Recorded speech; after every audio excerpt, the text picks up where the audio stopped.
During the last several weeks, I've received several emails and had conversations with colleagues and clients and folks I mentor about how to hold people strongly accountable, how to be rigorous about that without being ruthless. And this is a challenging situation. The key is to remove emotion from it. So it isn't me versus you, or me telling you I think you're bad. It's me and you together versus the goals.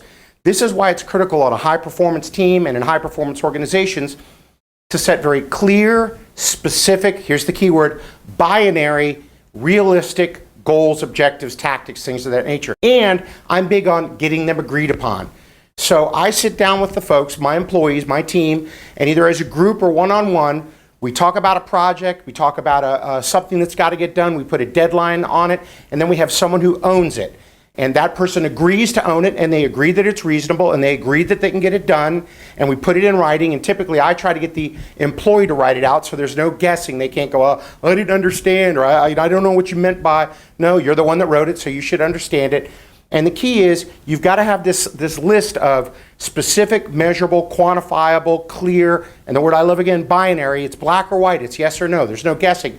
Because if there's no guessing, there's no, at me as the manager saying, I don't think you're doing a good job. I don't feel like you were trying hard enough. They either made the goal or they didn't. That also allows you to say, it's not me versus you. It's you and I together versus the reasonable goal that we set. And that's the way, even in nice cultures, that you can hold people rigorously accountable without being ruthless about it, about saying, you've got to get this done. You promised you'd get this done. I need to have this done. I need it done by this day that you promised, without being completely overbearing and aggressive about it. And the last thing I'll say in this, the truth of the matter is being nice to an employee and allowing them to turn in mediocre work or do things late or not get their job done is not being nice at all, because eventually it's going to lead to that person's termination.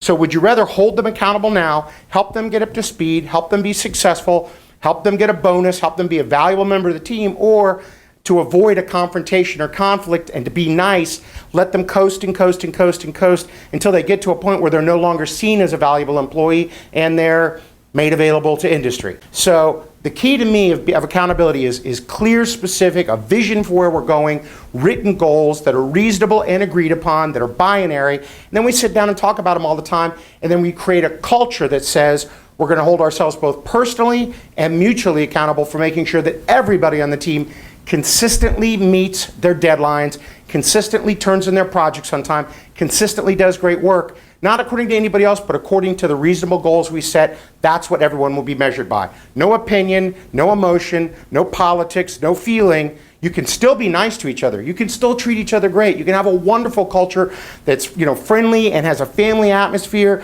where people enjoy working, where they find meaning in their work. All that is still possible. Matter of fact, all that is still necessary as part of a culture that's also very, very focused on disciplined execution and high levels of accountability. I hope you found this information valuable, and if you have any questions or follow-ups, please don't hesitate to send me an email. My email is john@johnspence.com. I'll be happy to do whatever I can to answer your questions and help you. Thanks so much. Have a super day.